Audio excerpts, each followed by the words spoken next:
एक समय की बात है। एक गांव में दो कुत्ते रहते थे। दोनों आपस में गहरे मित्र थे। साथ साथ रहते और साथ में ही सोते थे। उनमें से एक कुत्ता काला था तो उसका नाम कालू था। दूसरा कुत्ता लाल था इसलिए उसका नाम लालू था। एक दिन दोनों कुत्तों ने तीर्थ यात्रा करने की सोची, किंतु वे रास्ता नहीं जानते थे। दोनों ने निश्चय किया कि यात्रा आरंभ तो करे, रास्ता तो अपने आप निकल आएगा। एक दिन वह दोनों एक साथ तीर्थ यात्रा पर निकल गए। चलते चलते रात हो गई। वह दोनों एक पेड़ के नीचे सो गए। थके होने के कारण उन्हें नींद आ गई। सुबह होने पर फिर अपनी यात्रा पर चल पड़े। एक गांव के पास पहुंचने पर उन्हें बहुत भूख लगी। वहां उन्हें कुछ चूहे दिखाई दिए। लालू की पूंछ खड़ी हो गई। वह कालू से बोला, आप फरमाओ तो मैं इन दो चार चूहों की चटनी बना डालूं। कालू ने गर्दन हिलाकर कहा, नहीं भाई लालू जी, हम तीर्थ यात्रा पर निकले हैं और तीर्थ यात्रा में किसी की हत्या करना पाप होता है। तो आप कोई दूसरा उपाय खोजो जिसमें कोई जीव की हत्या न हो तथा हमें मांस भी न खाना पड़े। दोनों कुत्ते एक दोराहे पर रुक गए। वहाँ पर एक मंदिर था। कुछ देर आराम करने के बाद दोनों ने फैसला किया कि अलग अलग दिशा की ओर चलना चाहिए। जिसको जो मिलेगा खा लेंगे। एक साथ चलते रहेंगे तो दोनों में से किसी का पेट नहीं भरेगा। दोनों कुत्ते अलग अलग दिशा में चल पड़े।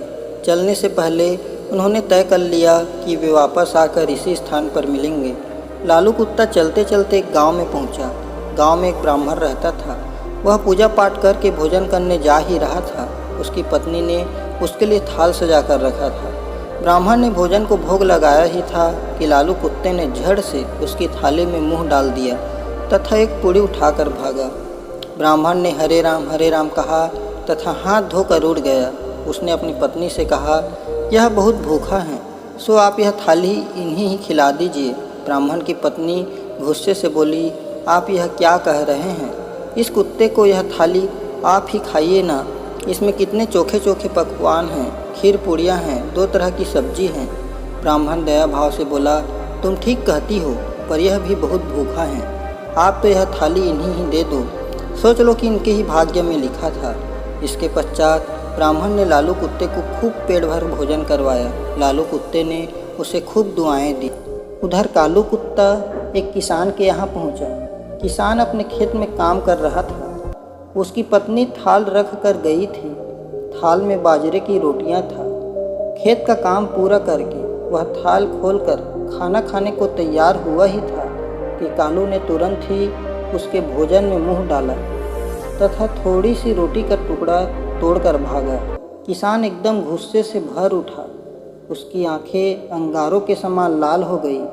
उसने अपनी लाठी उठाई और गाली देते हुए उसने लाठी से इतनी जोर से वार किया कि कुत्ते की कमर टूट गई। वह पीड़ा से चिल्लाने लगा। कमर टूट जाने के कारण वह भाग ही नहीं सका। इसी बीच उसकी कमर में 2-4 लाठियाँ और पड़ गई। कुत्ता मरा हो गया। लालू दोराहे पर खा पी कर मस्त पड़ा था। वह आंखें फाड़ फाड़ कर अपने साथी की प्रतीक्षा कर रहा था। उसका साथी उसे कहीं भी नजर नहीं आ रहा था। लाचार तथा उदास होकर वह दोराहे पर बैठ गया। थोड़ी देर बाद उसे कालू नजर आया। वह लपक कर उसकी ओर दौड़ा। उसकी टूटी हुई कमर देखकर वह बहुत दुखी हुआ और पूछने लगा, भाई तुम्हारे साथ ऐसी दशा किसने की? कौन निष्ठुर पापी है जिसने रोटी के पीछे तुम्हारी कमर ही तोड़ डाली? कालू की आंखें भर आई। उसने पीड़ा से कहराते हुए सारी कथा सुनाई। कथा सुनकर वह क्रोध तथा दुख में डूबकर बोला, मैं उससे अपना बदला जरूर लूँगा। उस किसान को बताऊँगा कि खुद की कमर किस प्रकार टूटती है। लालू भी कृतज्ञ होकर बोला, मुझे भी उस ब्राह्मण का कर्ज चुकाना है। उसने मुझ पर बहुत कृपा की है। मैं रोम रोम से उसे आशीष देता हूँ। इसी प्रकार बातचीत करते हुए दोनों कुत्तों ने अंत में यह निश्चय किया कि उन्हें प्राण त्याग देनी चाहिए तथा प्राण त्यागने के पश्चात उनके घरों में जन्म लेना चाहिए। इत्तेफाक से न तो किसान के घर कोई पुत्र था और न ही ब्राह्मण के। दोनों कुत्तों ने मंदिर के आगे जाकर अपने प्राण त्याग दिए। एक ही पल में दोनों को मृत्यु को प्राप्त हो गए। कालू ने किसान के घर जन्म लिया। किसान बहुत प्रसन्न हुआ, किंतु उसकी खुशी अगले ही पल विलुप्त हो गई। घर में इस पुत्र के पैदा होते ही उसका बैल मर गया पत्नी अस्वस्थ रहने लगी। पहले जन्मदिन पर किसान के हरे भरे खेत को जानवर चट कर गया। उधर ब्राह्मण के घर भी बेटा पैदा हुआ। पुत्र के उत्पन्न होते ही राज दरबार में ब्राह्मण की पदवी ऊंची हो गई। ब्राह्मण ने राजा को एक युद्ध में जीत की बात बताई। राजा युद्ध जीत गया। इससे प्रसन्न होकर राजा ने ब्राह्मण को राज पंडित नियुक्त कर दिया। उसे एक महल तथा अपार धन भेंट किया। जैसे जैसे ब्राह्मण का बेटा बड़ा होते गया, वैसे वैसे वह भी बाप के समान तेजस्वी निकलता गया। उसने छोटी उम्र में सारे शास्त्रों का अध्ययन कर लिया। वह बड़े बड़े पंडितों को शास्त्र में हरा देता था। इससे ब्राह्मण की कृति में 4 चांद लग गए। किसान का बेटा बदकारी निकला। वह बात बात पर अपने बाप को डांटता था, उसे गालियाँ बकता था। वह जुआ खेलकर बचे खुचे पैसे को उड़ाने लगा। किसान बहुत ही दुखी हुआ। अंत में उसने सोचा कि इसको सुधारने का कोई उपाय करना चाहिए। इस तरह विचार करते हुए वह एक बुद्धिमान व्यक्ति के पास पहुंचा। उसने उसके सामने अपनी समस्या रखी। बुद्धिमान व्यक्ति बोला, तुम इसकी शादी करवा दो। शादी एक ऐसा माध्यम है जिससे अच्छे भी सीधा हो जाते हैं। किसान ने तुरंत अपने लड़के का शादी करने का विचार किया। वह लड़की की खोज करने लगा।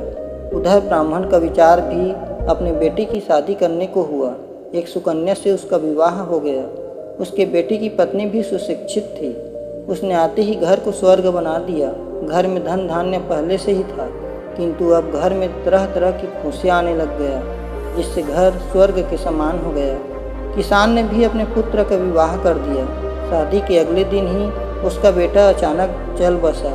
उसके बेटे की पत्नी ने आकर उन्हें भला बुरा कहा तो वह अचेत हो गया। होश में आते ही वह दीवार पर सिर मारकर रोने लगा और चिल्लाने लगा, हाय मेरा बेटा, हाय मेरा बेटा, मेरी तो कमर तोड़कर चला गया। दोस्तों, इस संसार में जो जैसा कर्म करता है उसे वैसा ही फल भोगना पड़ता है। दोस्तों, इस कहानी से हमें यह सीख मिलता है कि जो इंसान जैसा कर्म करता है उसे वैसा ही फल मिलता है। जब हम किसी का बुरा सोचते हैं या करते हैं तो उसका बुरा हो ना हो, लेकिन बुरा सोचने वालों का या बुरा करने वालों का जरूर बुरा होता है। कहते हैं भगवान के घर देर है अंधेर नहीं। आज नहीं तो कल हर इंसान को अपने कर्मों का फल भोगना ही पड़ता है। जो किया है वो एक बार उसके साथ भी होगा, यानी जैसा करोगे वैसा ही भरोगे।